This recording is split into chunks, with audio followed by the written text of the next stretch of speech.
안녕하십니까? 네, 참 코로나가 오래 가네요. 네, 3년. 예, 끝날 듯 하더니 또 재확산되어서 오늘 또 많은 성도들이 코로나 때문에 또 이렇게 참석을 못 하시게 됐습니다. 그러나 줌으로 대부분 참석을 하시고 계신 것으로 그렇게 알고 있습니다. 예, 오늘 나눌 말씀은 마태복음 3장 13절에서 17절 말씀입니다. 마태복음 3장 13절에서 17절.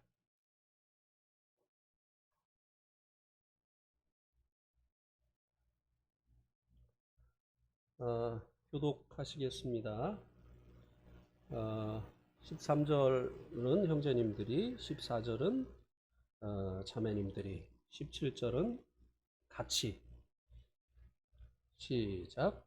이때 예수께서 갈릴리로부터 요단강에 이르러 요한에게 침례를 받으려 하시니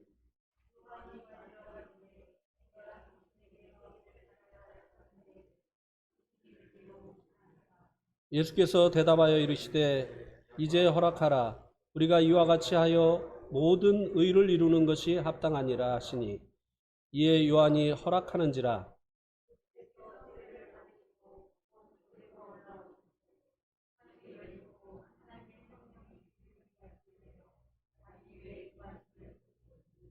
하늘로부터 소리가 있어 말씀하시되 이는 내 사랑하는 아들이요 내 기뻐하는 자라 하시니라. 오늘 이 말씀을 다 전할 수 있을지는 모르겠습니다. 왜냐하면 이렇게 두꺼워요.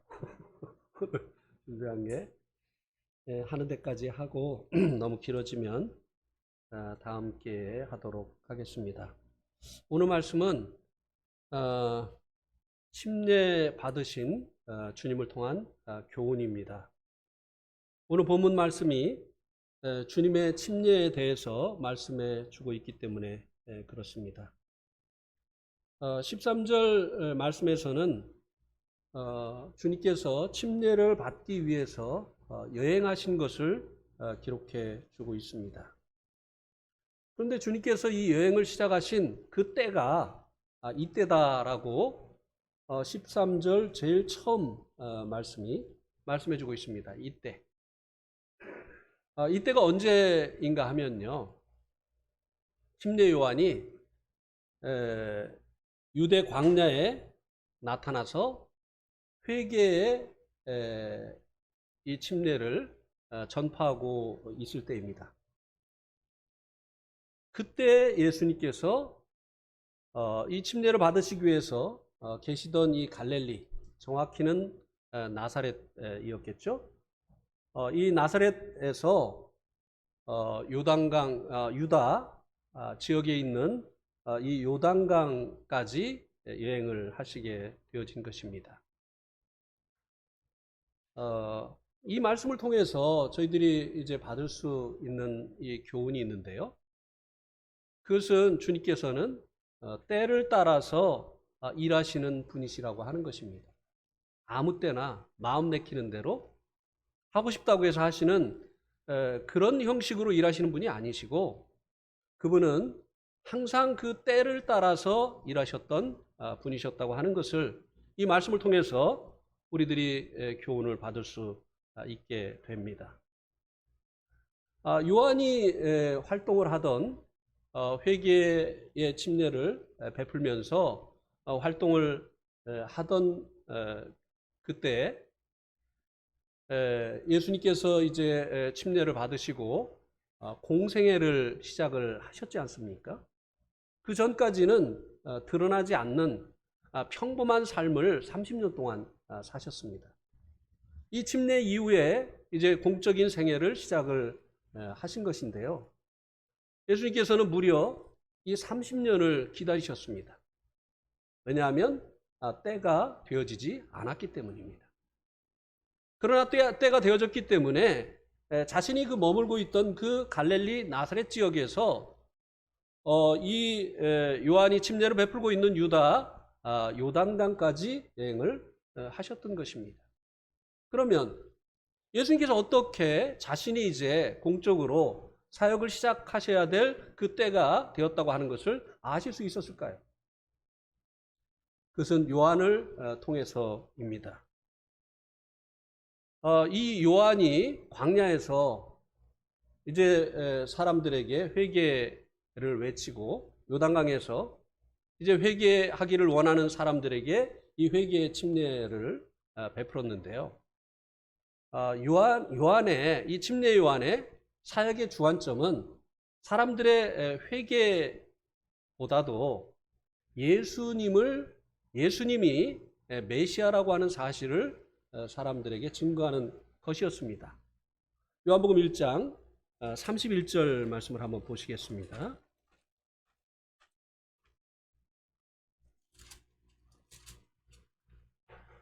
요한복음 1장 31절 여기 보니까요.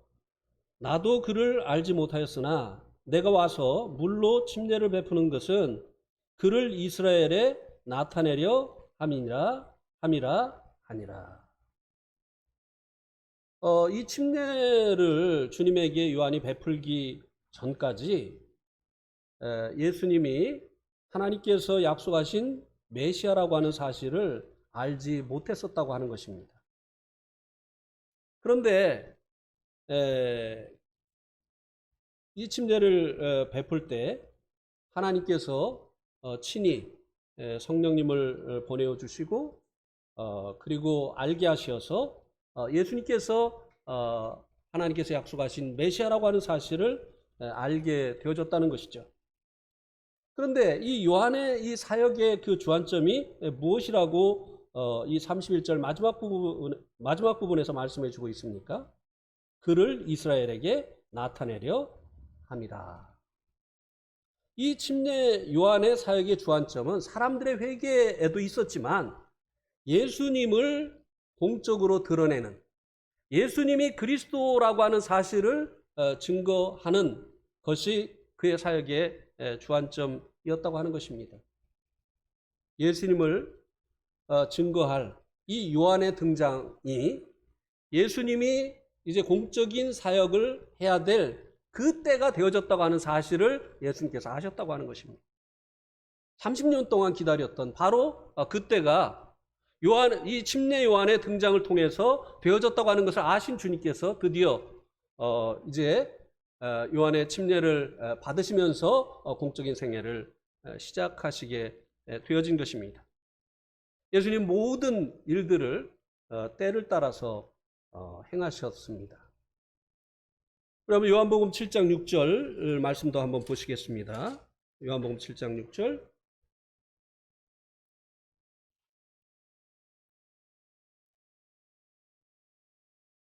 (7장 4절부터 6절까지) 읽겠습니다. 스스로 나타나기를 구하면서 묻혀서 일하는 사람이 없나니 일을 행하려 하거든 자신을 세상에 나타내소서 하니 이는 그 형제들까지도 예수를 믿지 아니함이로라. 예수께서 이르시되 내 때가 아직 이르지 아니하였거니와 너희 때는 늘 준비되어 있느니라. 사람들을 자신의 추종자로 만들기를 원하면서 왜 이렇게 묻혀 지내는 것입니까? 지금 좋은 때가 아닙니까? 온 유대인들이 예루살렘으로 모이는 이 초막절, 이 절기 때 자기를 드러내서 그들에게 자신을 이제 나타나게 되어지면 사람들이 자신을 따르는 추종자가 되어줄 수 있는 좋은 기회 아닙니까? 왜 여기 잠잠히 있는 것입니까? 예수님의 그 육신의 동생들조차도 예수님을 이때까지 믿지 않았죠. 빈정거림입니다. 예수님에 대해서. 그때 예수님께서 내 때가 아직 이르지 아니하였다. 주님께서는 철저히 자신이 행하시는 그 모든 일을 하나님의 그 일정표에 맞추어서 행했다고 하는 것입니다. 자기가 내키면 하고 내키지 않으면 안 하고 이렇게 하는 그런 분이 아니셨다고 하는 것입니다. 철저히 하나님의 일정표를 따라서 그 때에 맞게 움직이시던 그와 같은 분이셨다고 하는 것을 이 말씀을 통해서 말씀해 주고 있죠. 그런데 내 때가 이르지 아니하였거니와 너희 때는 늘 준비되어 있다. 이게 무슨 말입니까? 이 예수님의 동생들은요, 하나님의 그 뜻을 기다리지 않아요. 자기가 가고 싶으면 가고, 가기 싫으면 가지 않고, 먹고 싶으면 먹고, 먹기 싫으면 먹지 않고. 우리도 과거에 그렇게 살지 않았습니까?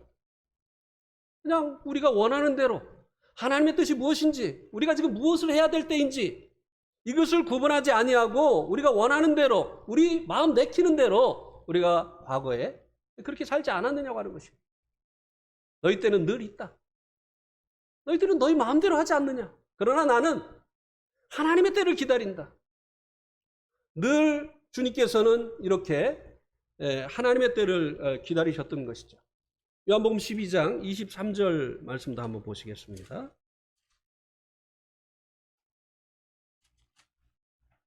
요한복음 12장 23절.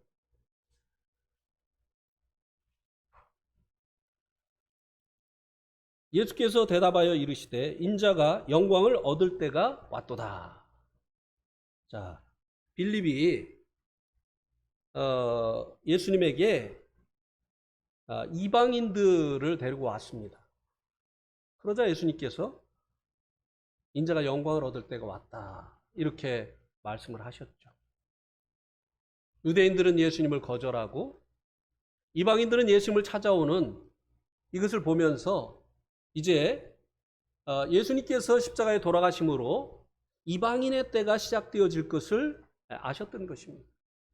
하나님께서 먼저 유대인들에게 기회를 주셨죠. 그러나 유대인들이 예수님 거절함으로 인해서 예수님께서 십자가에 못 박혀 돌아가시고 그리고 그 이후로 이방인의 때가 시작이 되어졌던 것이 아닙니까? 그래서 이 이방인들이 주님 앞에 나온 그것을 보시면서 주님께서 이제 돌아가실 때가 되어졌다고 하는 사실을 아셨던 것입니다. 그 다음 말씀이 그것을 말씀해 주고 있지 않습니까? 24절에 보세요. 내가 진실로 진실로 너에게 이르노니 한 알에 밀이 땅에 떨어져 죽지 아니하면 한 알 그대로 있고 죽으면 많은 열매를 맺느니라. 예, 주님의 죽음의 때가 온 것을 아셨다고 하는 것입니다. 그래서 주님을 해하려고 하는 유대인들이 주님을 잡으려고 할 때 주님께서 피하셨어요. 또 주님을 핍박하는 사람들을 피해서 유대 땅을 떠나서 갈릴리에 머무시기도 하셨습니다. 죽음이 두려워서가 아니에요. 때가 이르지 아니했기 때문이죠. 때가 이르렀을 때 주님께서는 아버지의 그 일정표대로 자신을 드리시는, 그래서 아버지의 뜻을 이루시는 그와 같은 일을 하셨던 것입니다. 요한복음 17장 1절 말씀도 한번 보시겠습니다. 요한복음 17장 1절. 예수께서 이 말씀을 하시고 눈을 들어 하늘을 우러러 이르시되 아버지여 때가 이르렀사오니 아들을 영화롭게 하사 아들로 아버지를 영화롭게 하게 하옵소서. 예. 여기도 보니까 예수님께서 아버지여 때가 이르렀사오니, 이것도 이제 주님께서 이제 영광을 얻을 때가 이르렀다고 했는데 이 영광은 십자가에 돌아가심으로 인해서 구원자의 영광을 얻으실 것을 말씀을 하신 것이죠. 주님은 이 땅에 오시어서 십자가에서 고난을 받지 않으셨다 할지라도 세세토록 영광을 받으실 하나님이셨죠. 그러나 이 구원자의 영광은 십자가에 돌아가시는 이 일을 통해서만 획득하실 수 있었던 영광이었습니다. 그래서 예수님께서 바로 그 십자가의 죽음을 앞에 두시고 인자가 영광을 얻을 때가 아버지여 때가 이르렀사오니 아들을 영화롭게 해달라고 이렇게 고백을 하셨던 것입니다. 이렇게 주님은 모든 일정을 아버지의 그 때에 맞추어서 움직이시던 그와 같은 분이셨다고 하는 것입니다. 그래서 자신을 이제 증거할 그 침례 요한이 침례를 주는 이때 주님께서 머물고 계시던 그 나사렛을 떠나서 요단강에 있는 유대로 여행을 하셨던 것입니다. 우리도 때를 알아야 되겠죠. 주일날은 뭐 하는 때입니까? 많은 성도들이 때를 몰라요. 주일날 뭐 하는 때죠? 예배 드리는 때죠. 예. 너무나 기본적인 때도 모르고 행동하는 이런 성도들이 참 많이 있어요. 예. 주님이 그 때를 따라서 움직이셨다고 하는 것입니다. 이것을 통해서 우리들이 받아야 될 그 교훈이 무엇이냐고 하는 것이에요. 우리도 때를 따라서 움직이는 이와 같은 사람들이 되어져야 된다고 하는 것입니다. 예배 드려야 될 때 예배를 드리고, 하나님과 교제해야 될 때 하나님과 교제하고, 하나님과 이제 하나님께 기도해야 될 그때 기도하고, 우리가 이 때를 따라서 움직이는 그 같은 사람이 되어져야 된다고 하는 것을 이 말씀이 우리들에게 교훈해 주고 있는 것이 아니겠습니까?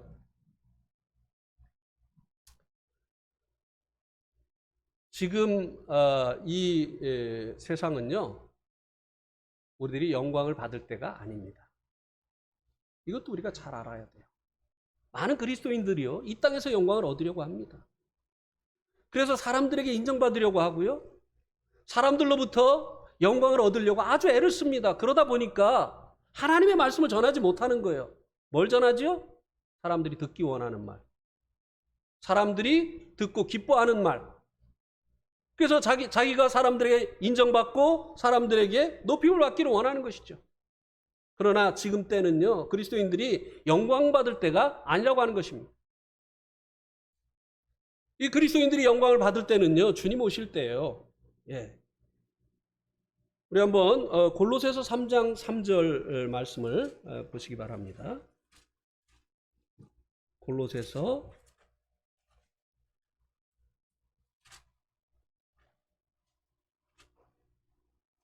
3장 3절에 보면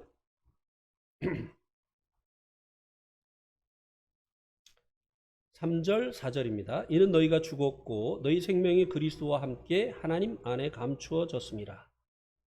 우리 생명이신 그리스도께서 나타나실 그때 너희도 그와 함께 영광 중에 나타나리라.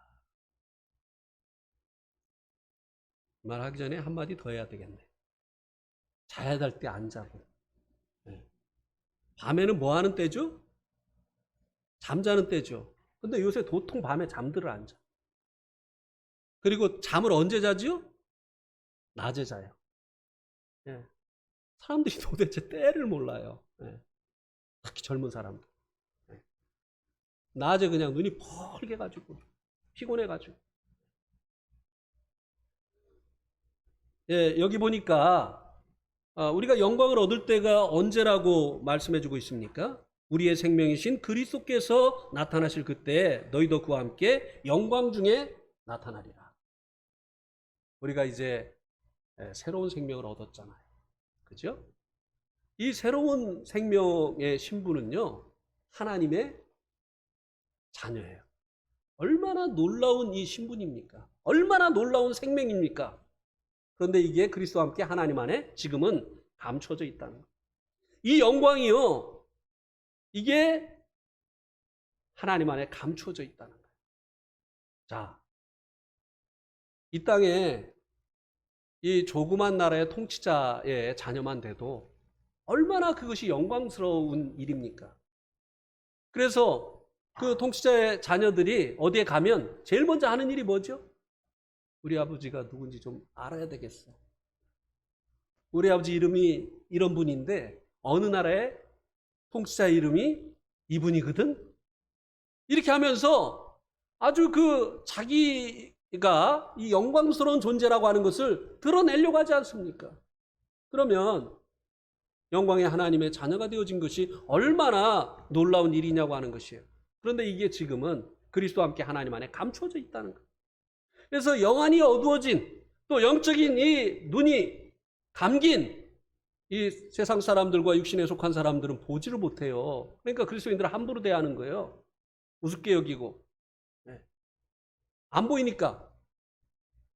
그냥 겉모습만 보이니까 말이죠. 그런데 이 그리스도인들이 얼마나 영광스러운 존재냐고 하는 것입니다. 이 영광이 언제 드러나느냐? 이제 영광의 주님께서 다시 오시는 그때 우리들도 영광 중에 나타나게 되어진다고 하는 것입니다. 예. 우리들이 영광을 얻을 때는요, 그리스도인들이 영광을 얻을 때는 주님 다시 오시는 때예요. 지금이 아닙니다. 근데 지금 세상에서 인정받으려고 세상과 타협하고 세상이 듣기를 원하는 말을 하고 그들을 기쁘게 하고 하는 이와 같은 삶을 우리가 살아서 되겠느냐고 하는 것이에요. 이건 때를 알지 못하는 사람들이 행하는 그와 같은 일이라고 하는 것입니다. 꼭 물이 없는 날은 물을 먹고 싶어요.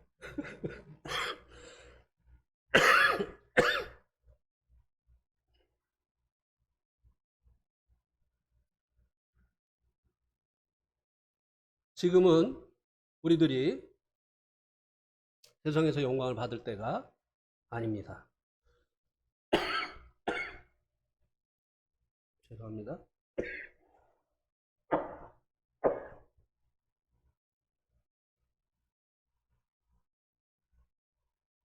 천식 때문에 그러니까 너무 염려하지 마세요.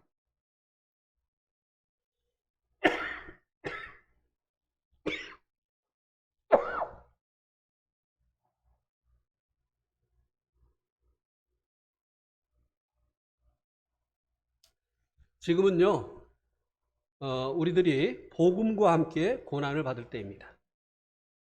우리 한번 디모데후서 1장 8절 말씀을 보시겠습니다. 디모데후서 1장 8절.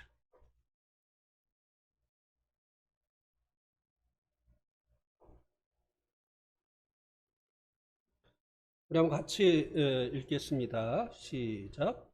그러므로 너는 내가 우리 주를 증언함과 또는 주를 위하여 갇힌 자 된 나를 부끄러워하지 말고 오직 하나님의 능력을 따라 복음과 함께 고난을 받으라. 네. 지금은요, 우리들이 이 세상으로부터 배척받는 이 복음, 또 세상으로부터 배척받을 뿐만 아니라 십자가에 못 박히신 복음이신 예수님과 함께 고난받을 때라고 하는 것입니다. 세상은 예수님 십자가에 못 박았어요.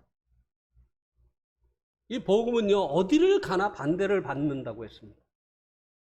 그래서 지금은요, 이 복음과 함께 우리들이 고난을 받을 때라고 하는 것입니다. 왜 우리가 이 복음과 함께 하면 고난을 받습니까? 사탄이 세상의 임금인데 예수님이 참 임금이시라고 증거하기 때문입니다.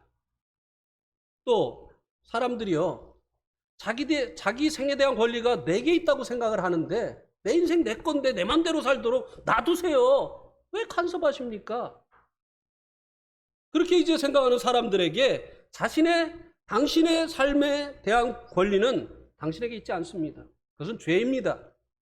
당신의 인생을 당신의 마음대로 사는 것은 죄입니다. 왜냐하면 당신은 피조물이기 때문에 그렇습니다. 당신의 생에 대한 권리는 예수님에게 있습니다. 예수님은 당신의 주인입니다라고 말하기 때문에 세상이 싫어하는 거예요. 네. 당신 마음 가는 대로 하세요. 당신이 원하는 대로 사세요. 이렇게 하면은 왜 세상이 싫어하겠습니까? 그건 죄입니다 라고 말하기 때문에. 네, 핍박을 받는 거예요. 당신이 스스로 존재했습니까? 당신은 지어진 피조물입니다. 당신을 존재케 하신 그 하나님에게 당신의 생에 대한 권리가 있습니다. 당신의 주인은 하나님이십니다. 복음도요, 예수님이 여러분을 위해서 죄를 사해 주셨습니다. 요거만 전해주면 사람들이 엄청 좋아해요. 네. 당신의 구주이십니다. 요거만 하면요, 아이고 이거 감사해라 쏙 빼먹고 영원한 속죄해 주셨으니까, 미래의 죄까지 사해 주셨으니까 마음 놓고 죄 짓고 말이야, 할 짓 다 하고 얼마나 좋아합니까 이런 복음. 그래서 이 복음을 뭐라고 합니까? 해피복음이라고 합니다. 해피복음. 그런데 복음의 정말 이 핵심은 무엇입니까? 주 예수 그리스도. 예수님이 당신 주인이시라는 거예요. 당신의 생에 대한 권리가 예수님께 있다고 하는 것입니다. 당신의 생애 속에 하나님의 뜻이 이루어져야 된다고 하는 것입니다. 내 뜻을 이루기 위해서 하나님이 조력자로 필요한 것이 아니라 하나님이 내 주인이 되어서 내 생애 속에 하나님께서 원래 계획하셨던 그 일이 이루어져야 된다고 하는 것입니다. 그래서 사람들이 싫어하는 거예요. 자신을 의인이라고 생각하는 그런 사람들에게 죄인이라고 하니 얼마나 싫겠습니까? 과거에 어떤 그 자매님의 아버지가 그 딸의 그 계속되어지는 그 권유를 이기지 못해서 교회에 오셨어요. 근데 한 번 오시고 안 오시는 거예요. 그래가지고 제가 찾아뵀습니다. 그랬더니 제가 그 집에 들어가자마자 막 칭찬하시는 거예요. 아이고, 그 교회 참 좋습디다. 아이고, 뭐 그냥 그 인원도 많지 않고 가족적인 분위기고, 그리고 그 밥을 주는 교회가 어디 있습니까? 그 밥도 주고 아주 그냥 교회가 좋습디다. 그래서 막 칭찬하셔요. 제가 기분이 좋았죠. 근데 딱 한 가지 고쳐야 되겠습니다. 그것만 고치면 교회 금세 부흥하겠습니다. 그렇게 얘기를 하시는 거예요. 그게 뭔데요? 그랬더니, 글쎄, 아니 교회 처음 나온 사람을 구석탱이에다 앉혀놓고 죄인이세요? 아니세요? 죄 졌어요? 안 졌어요? 이렇게 하면은 누가 다음에 또 오고 싶겠습니까? 그거 하나만 고치세요. 그러면은 이 교회 부흥합니다. 이렇게 얘기를 하시더라고요. 자기가 하늘을 우러러 지금까지 양심껏 살아왔다고 생각하는 그런 분들에게 당신 죄인입니다. 지옥 갑니다. 누가 환영하겠어요? 누가 좋아하겠어요? 그러나 예수님께서 하신 그 말씀이 그것이잖아요. 회개하라, 천국이 가까웠느니라. 심리요한이 그 외친 그것도 그것 아닙니까? 회개하라, 천국이 가까웠느니라. 그러나요, 우리가 기억해야 될 것은요, 우리가 이 세상에서 복음과 함께 고난을 받으면요, 이 고난이 주님 오시는 날에 영광으로 바뀌게 되어진다는 것입니다. 우리가 하나님 자녀 되어진 이 영광은요, 은혜로 획득을 했어요. 은혜로 얻었습니다. 선물로 받았습니다. 그러나 그리스도의 심판대 앞에서 얻게 되어질 하나님의 자녀의 영광에 더해서 얻게 되어질 이 상급의 영광은요, 우리가 이 땅에서 얼마나 복음을 위해서, 주님 나라를 위해서, 교회를 위해서 고난을 받았느냐 하는 것과 비례한다고 하는 것입니다. 우리 한번 잘 아시는 말씀이지만 로마서 8장 18절 말씀을 다시 한번 보시겠습니다. 로마서 8장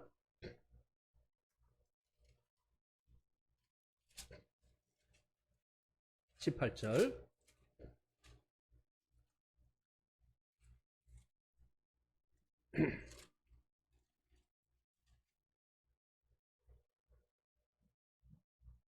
생각하건대 현재의 고난은 장차 우리에게 나타날 영광과 비교할 수 없도다. 아멘입니까? 예, 영광은 나중에 주님 오실 때 얻는 거예요. 그리고 주님의 그 그리스도의 심판대 앞에서 얻는 겁니다. 지금은 우리가 영광 얻을 때가 아니에요. 지금은 그리스도인들에게 고난의 때입니다. 예.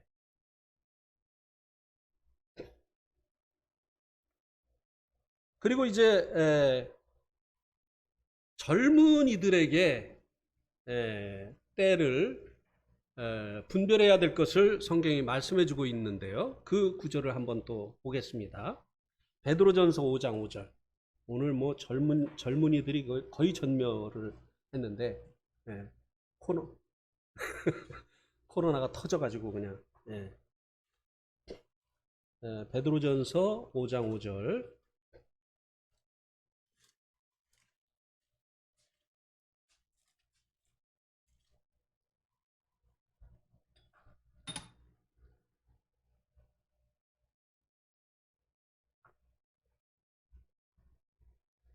같이 한번 읽겠습니다. 시작. 젊은 자들아, 이와 같이 장로들에게 순종하고 다 서로 겸손으로 허리를 동이라.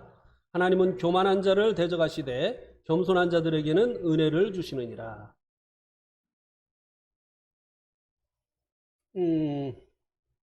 여기 옛날 성경에는 때가 있었는데 옛날 성경에는 6절이군요. 6절 제가 읽겠습니다. 그러므로 하나님의 능하신 손 아래 겸손하라. 때가 되면 너희를 높이시리라.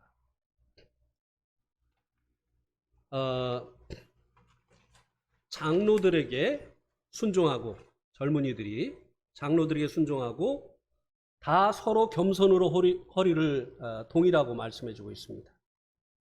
그리고 하나님의 능하신 손 아래서 겸손하라고 말씀해주고 있습니다.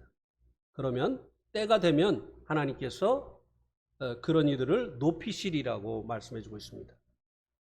그래서 이 젊은이들에게 겸손해야 될 것을 말씀을 하십니다. 이 젊은 사람들이 겸손한 게 참 힘들어요. 왜냐하면 이게 젊을 때가 한참 클라이막스 때이기 때문에 제일 이 인생의 꽃과 같은 이 시간이 이 젊을 때이기 때문에 이 젊을 때 참 자기를 아무것도 아닌 자로 여기고 자기를 낮추고 이렇게 하는 게 참 힘이 들죠. 그러나 겸손하라고 말씀해 주고 있습니다. 그것은 어떻게 나타납니까? 장로들에게 순종하는 것을 통해서 나타나요. 이 겸손은요, 장로들에게 순종하는 것을 통해서 나타납니다. 이 교만한 사람은요, 아래 위를 알아보지 못해요. 말을 함부로 하고 태도를 불량하게 하고 이렇게 합니다. 그래서 왜 그런 줄 아십니까? 하나님 앞에 있는 자기의 모습을 보지 못하기 때문에 그래요. 하나님을 경외하는 마음이 없기 때문에 하나님께서 대리자로 세운 이 장로들에 대해서 그런 태도를 취하는 것이라고 하는 것입니다. 늘 하나님의 임재 앞에서 살아가는 사람들은 자기가 얼마나 누추한 자인가, 자기가 정말 얼마나 벌레 같은 자인가, 이런 것들을 보고 알기 때문에 하나님께서 대리자로 세운 이 교회 장로들에게 순종하고 이 순종을 통해서 겸손을 나타내게 되어진다는 것이죠. 그런데 자기를 세우는 것을 마치 이 공산주의자가 계급투쟁을 통해서 하는 것처럼 하려고 하는 이런 젊은이들이 있습니다. 이 공산주의의 그 계급투쟁을 이제 다른 말로 프로레타리아 혁명이다라고 이렇게 이야기를 하지 않습니까? 이 프로레타리아라고 하는 것은 무산계급을 얘기합니다. 노동자들 그리고 가난한 사람들을 얘기하죠. 이 프로레타리아의 이 타도 대상이 누구냐면은 부르주아죠. 부르주아. 이 부르주아가 뭐죠? 유산계급, 권력자들 그리고 가진 자들. 그래서 이 계급투쟁, 공산주의의 이 계급투쟁은 갖지 못한 자가 가진 자를 대상으로 해서 이제 하는 이 혁명을 이야기를 하는 것이죠. 그래서 이 공산혁명이 일어나고 나면 가진 자들과 권력자들은 타도 대상이 되어서 희생을 당하게 되는 것이죠. 그리고 인민의 천국, 노동자의 천국이 되어지는 것입니다.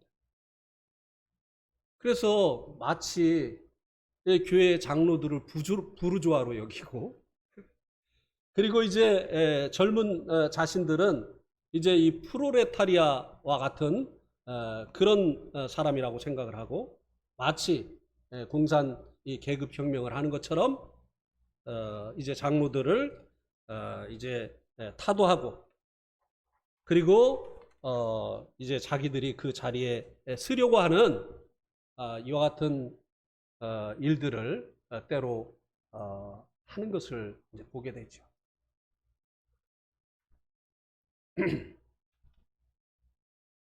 그런데 하나님은요, 결코 이런 사람을 세우시지 않는다고 하는 것입니다. 이 베드로전서 5장 5절과 6절 말씀이 그것을 말씀해 주고 있는 것이에요. 권위를 인정하지 않는 자들은 교만한 자들이에요.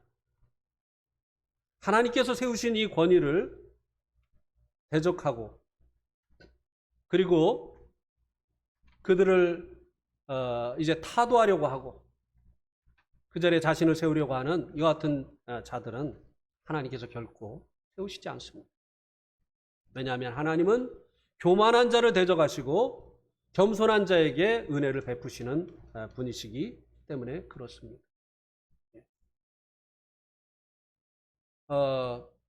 저는요, 우리 모임을 형제교회라고 하는 거 참 불만입니다. 이거는 세상 사람들이 우리들에게 붙여준 이름이지 우리는 형제교회가 아니에요. 그런데 많은 사람들이요, 형제교회를 만들려고 해요. 교회를 형제회를 통해서 운영을 하려고 해요. 교회는요, 장로들에게 주님이 위임하셨어요. 장로들에게 교회를 치도록 하셨다가, 양무리를 치도록 하나님께서 장로들에게 이 교회를 위임하셨다고 하는 것입니다. 그런데 이 장로들이 장로의 역할을 하지 못하게 하고 그야말로 형제교회가 되게 하는 이와 같은 일들, 이거 하나님께서 기뻐하시는 일이 아니에요. 과거에 잘 알지 못할 때 많은 교회들이 형제회의를 통해서 교회를 운영을 했는데요, 그야말로 형제교회예요. 성경의 교회는 형제교회가 아닙니다. 하나님께서 이 교회에 장로들을 세우시고 장로들을 통해서 이 교회의 성도들을 이제 치도록, 그들이 목자가 되어서 양물이 되어진 성도들을 치도록 그렇게 하셨다고 하는 것입니다. 그래서 젊은이들은 장로들의 권위 아래서 순종을 통해서 배우도록 그렇게 하셨다고 하는 것입니다. 이것이 성경의 교회예요. 이것이 그리스도가 머리 되신 이 교회의 모습이라고 하는 것입니다. 그래가지고 무슨 교회가 공산주의처럼, 물론 호칭을 특별한 호칭을 사용하라고 하는 그런 말이 아닙니다. 한번 그 아버지가 장로이고 아들이 이제 집사인 그 교회가 있었어요. 그날 사회가 이제 아들이었어요. 그날 말씀이 이제 아버지였습니다. 장로 아버지가 말씀이어서 사회 보는 이 형제가 자기 아버지가 말씀을 전하시게 됐는데, 오늘 그 자기 아버지 이름을 부르면서 형제님이 나오셔서 말씀을 전하시겠습니다. 이렇게 하니까 아버지가 나가서 웃으면서, 야, 이거 완전히 그냥 아바이 동무구만. 이렇게 이제 얘기를 하셨다고 하는 그런 얘기를 들었던 적이 있습니다. 그게 잘못됐다는 거 아니에요. 나는 잘한다고 생각을 합니다. 그러나 마음을 그렇게 먹어서는 안 된다는 것이죠. 장로들을 장로로 존중하고, 그리고 그들의 가르침에 단마음으로 순종하고 하는 마음이 없이 너도 형제 나도 형제, 우리는 주님 안에서 다 똑같은 형제와 자매가 아니냐. 물론 맞죠. 그러나 질서가 있어야 되는 것이 아니냐고 하는 것이에요.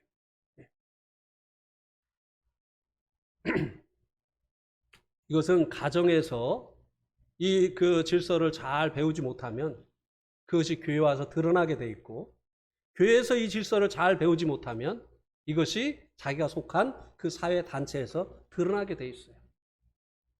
더불어서 살면서 질서 가운데서 생활하는 것을 배우지 못한 사람은요, 어디에 가서도 적응하지 못합니다. 독불장군이 되어지는 것입니다. 왜 이건 준비도 안 한 건데 막 이런 말을 하는지 모르겠네요.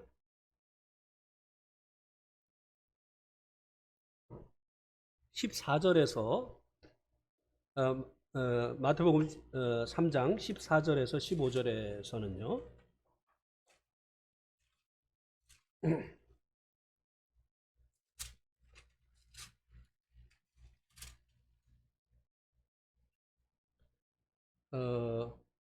주님의 침례를 받으신 이유에 대해서 말씀해 주고 있습니다. 14절에 보니까요, 요한이 말려 이르되 내가 당신에게서 침례를 받아야 할 터인데 당신이 내게로 오시나이까? 만류하려고 했습니다. 요한이 예수님께서 자기에게 침례 받으시려고 하는 것을 만류를 하려고 했습니다. 왜냐하면 내가 당신에게 침례를 받아야지 당신이 나에게 침례를 받아서는 안 됩니다 하는 것이 그 이유였어요. 그런데 이 요한이요, 예수님께서 그리스도이시고 하나님의 아들이시라고 하는 것을 이때까지 알지 못했습니다. 언제 알게 됐습니까?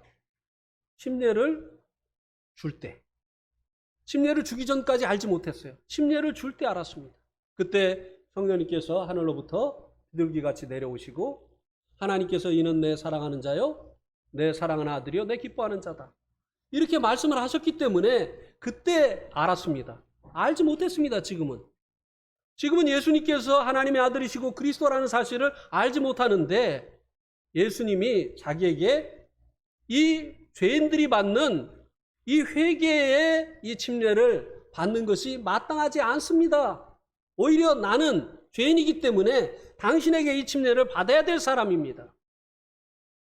어떻게 이 요한이 하나님께 계시를 받기 전에 이것을 알아가지고 예수님이 자신에게 침례받는 것을 만류하려고 했느냐고 하는 것입니다. 예수님은 30세가 되어져서야 자신이 그리스도이신 것을 드러내시고 또 하나님의 아들이심을 입증하시기 위해서 여러 가지 기적들을 행하시면서 그 기적들로 이제 자신이 하나님의 아들이신 것을 입증을 하셨던 것입니다. 그러나 그전에는 평범하게 사셨던 것이죠. 그런데 요한이 그것을 어떻게 알았겠느냐고 하는 것이에요. 요한은요, 예수님의 육촌 형이었습니다. 그죠? 맞죠? 육촌 형. 왜냐하면 어머니하고 그 엘리사벳하고 마리아가 이제 사촌간이었으니까 예수님하고 이 요한은 육촌이 되는 거죠. 그죠? 맞습니까? 제가 예? 오촌 되는 거예요? 오촌도 있어요? 제가 촌을 잘 못 따져가지고 육촌이 맞죠? 예. 육촌이었어요. 그러니까 가까운 사이 아니었습니까? 30년이 지나는 동안에 이 요한이요, 예수님을 볼 수 있었던 거예요. 가까이서 예수님을 보면서 공적으로 예수님이 자신을 드러내시기 전에도 이 요한은 가까이서 예수님을 보면서 그에게 흠이 없다고 하는 것을 알았던 것입니다. 다른 사람과 다르다고 하는 것을 알았던 것입니다. 그분에게서 한 번도 죄를 볼 수가 없었던 것입니다. 그래서 그는 비록 하나님의 계시를 통해서 이제 예수님께서 하나님의 아들이시고 그리고 이제 그리스도라고 하는 이 사실을 깨닫기 전에 이미 그분은 평범한 분이 아니라고 하는 것을 알았던 것입니다. 그래서 자기에게 침례를 받으러 나오셨을 때 만류하려고 했었던 거예요. 당신은 내가 지금 이 주고 있는 죄인들이 회개하기 위해서 받는 이 침례를 받을 이유가 없습니다. 나는 지금까지 당신에게서 어떠한 죄도 발견하지 못했습니다. 지금 그렇게 말하고 있는 것입니다. 그러니까 이 예수님은요, 공생애를 시작하기 전에 그 삶도 완벽한 삶을 사셨던 것입니다. 이것은요, 그 후에 일어나게 되어진 하나의 초기 기독교 이단이었던 영지주의자들의 주장을 정면으로 반박을 하는 것입니다. 우리 한번 요한 1서 2장 22절을 한번 보시겠습니까? 요한 1서 2장 22절.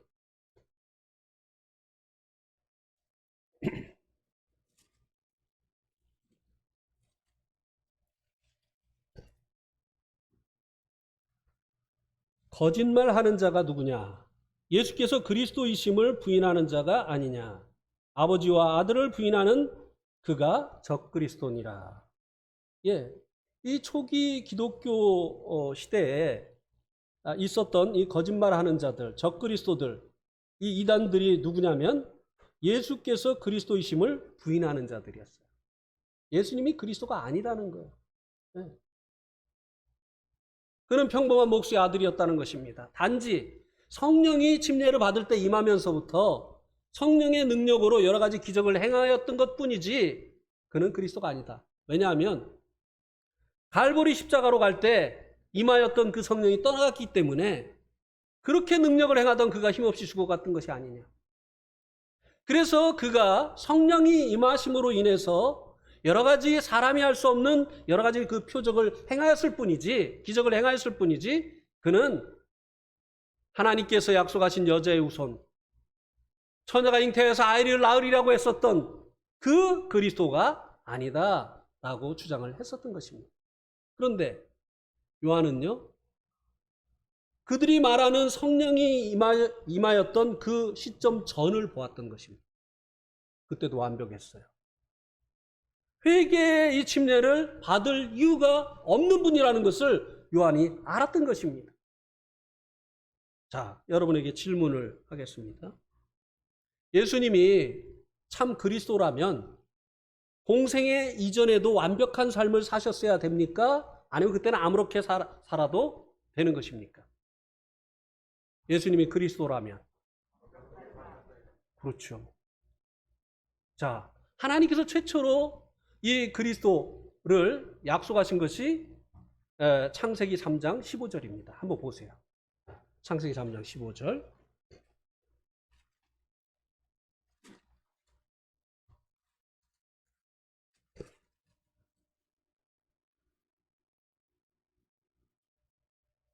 내가 너로 여자와 원수가 되게 하고 내 후손도 여자의 후손과 원수가 되게 하리니 여자의 후손은 내 머리를 상하게 할 것이요 너는 그의 발꿈치를 상하게 할 것이니라 하시고, 예. 여자의 후손으로 하나님께서 약속하신 이 메시아가 오실 것을 말씀하셨죠. 그리고 이사야 시대에 와서 이 계시가 조금 확대가 됐는데요. 이사야 7장 14절에 보면, 이사야 7장 14절.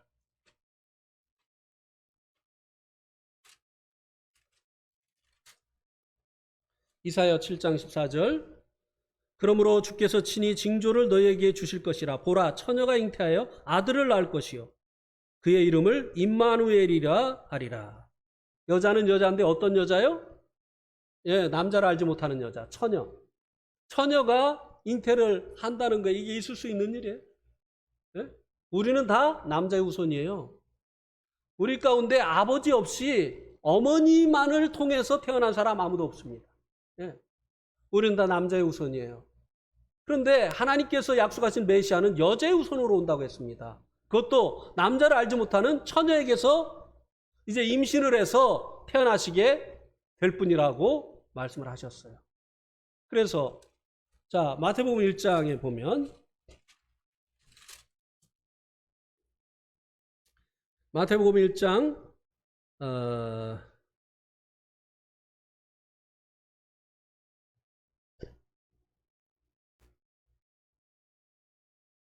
20절에 보니까 이에 이 일을 생각할 때에 주의 사자가 현몽하여 이르되 다윗의 자손 요셉아 내 아내 마리아 데려오기를 무서워하지 말라.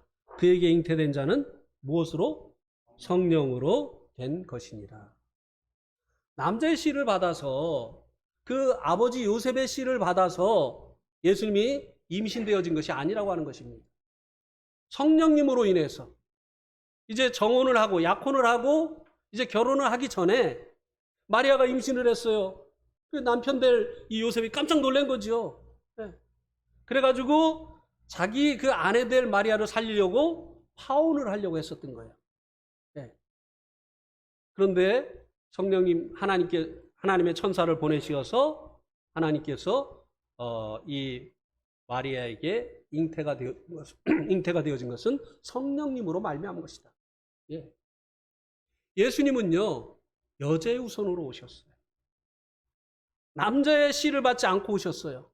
만약에 예수님이 남자의 씨를 받고 오셨다고 한다면 그분도 이제 엄마의 그 태중에서 죄인으로 잉태되었고 날 때 죄인으로 태어난 것이죠.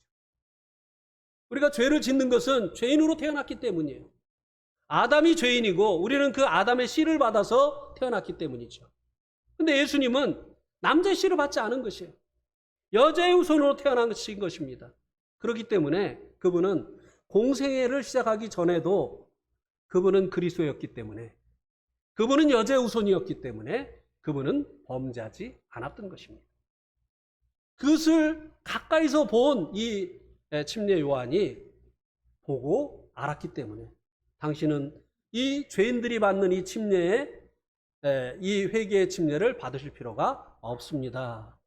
오히려 침례를 받는다고 하면 내가 당신에게 이 침례를 받아야 됩니다. 라고 이야기를 했었던 것이죠.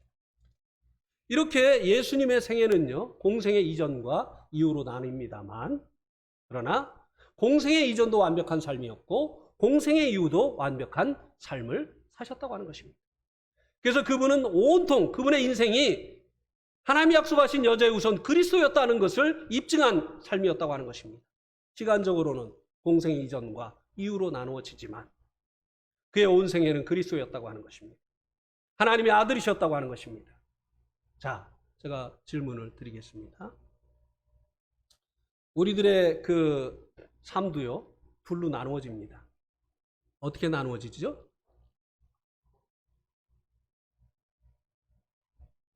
어떻게요? 네, 구원받기 전과 구원받은 후. 저는 그 대답을 원한 것이 아닙니다. 우리의 삶도요, 현재 우리의 삶이 둘로 나누어져요. 어떻게 해요? 현재. 예, 그것도 제가 원하는 대답이 아닙니다. 현재 우리의 삶도 둘로 나누어져요. 어떻게 나누어지죠? 예, 그것도 제가 원하는 대답이 아닙니다. 교회 안에서의 삶과 교회 밖에서의 삶. 그죠? 자, 예수님은요, 공생의 이전과 공생의 이후가 일치했습니다. 전혀 괴리가 없었어요. 자, 우리의 교회 안에서의 삶과 교회 밖에서의 삶, 일치합니까? 교회에서는 참 거룩한데, 밖에서도 참 거룩한가요? 교회에서는 참 우리의 그 언행이 하나님 보시기에 참 아름다운데, 교회 밖에서도 그러하냐고 하는 것이. 그렇습니까? 교회에서는 참 명랑하고 친절한데, 밖에서 사람들을 대할 때 그렇게 대하느냐고 하는 것입니다. 교회에서의 언행과 교회 밖에서의 언행이 일치하느냐고 하는 것입니다. 어떤 형제님이요, 저에게 이런 얘기를, 어느 교회 집회를 갔는데 어떤 형제님이 이제 자기 차를 타고 가라고 하시더라고요. 식사를 하러 가는데 차를 딱 보니까 페라리예요. 페라리가 뭔지 모르죠, 모치님? 페라리 엄청 비싼 차예요. 네, 엄청 비싼 차. 돈 좀 있는 사람들이 타는 차예요, 페라리. 근데 이분이 나이가 60이 넘은 사람이 페라리를 타는 거예요. 네, 주로 이제 페라리는 이제 젊은 사람들이 타잖아요. 그래서 이제 탔어요. 그래서 이제 제가 그분에게 여쭤봤습니다. 이 차로 최고 속력 몇 킬로까지 타보셨습니까? 이렇게 물어봤더니 240. 얼마요? 240. 그래서요, 우리가 그분이 사는 곳에서 서울 가려면 4시간 넘게 걸리는데 이분은 2시간 안에 가신다. 딱지를 얼마나 뛰는지는 모르겠는데 한 번은 이분이 교회에서는 얌전해요. 그래서 아주 얌전하십니다. 알 수도 없고. 그래서 사람들이 다 얌전한 분으로 알죠. 네. 근데 한 번은 고속도로에 이제 아내를 태우고 이제 들어섰는데 120km가 넘는 거예요. 그러니까는 이제 아내가 여보 이게 이제 막 손을 잡는 거죠. 140km가 넘는 겁니다. 막 이제 막 소리를 막 지르는 거예요. 160, 180 막 하는 거. 그러니까 이 자매님, 당신 구원받았어! 그래서 막 소리를 막 지르는 거예요. 왜 이렇게 다르죠? 교회에서는 아주 말수도 없고 아주 센 님 같은데 교회 밖에만 나가면 완전히 헐크가 돼버려요. 응? 아, 교회에서는 페라리를 못하니까. 그러니까 내가 할 말이 없네.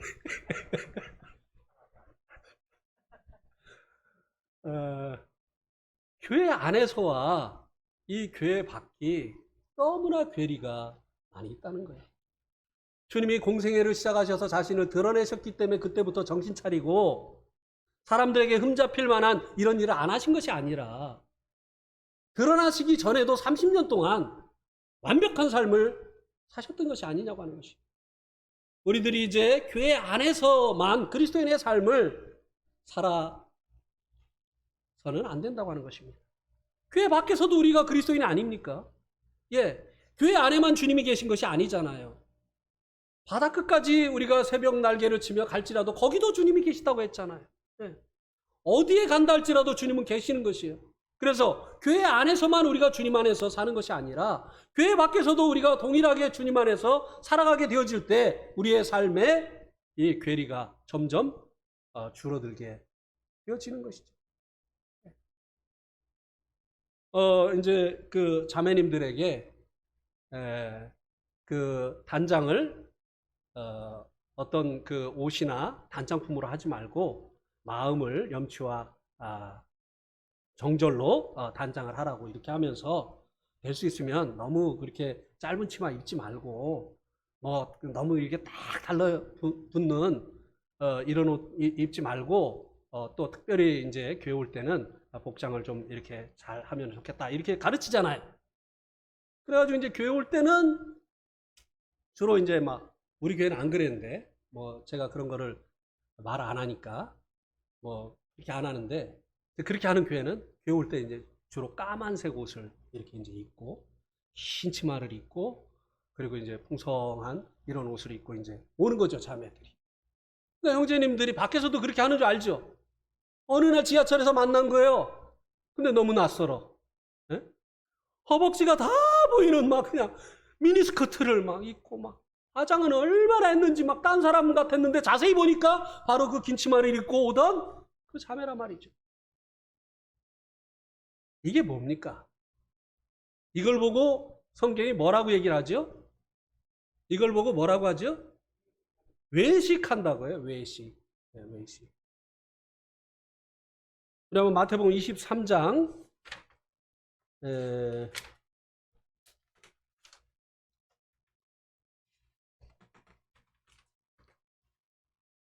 23장 13절 13절이 아니고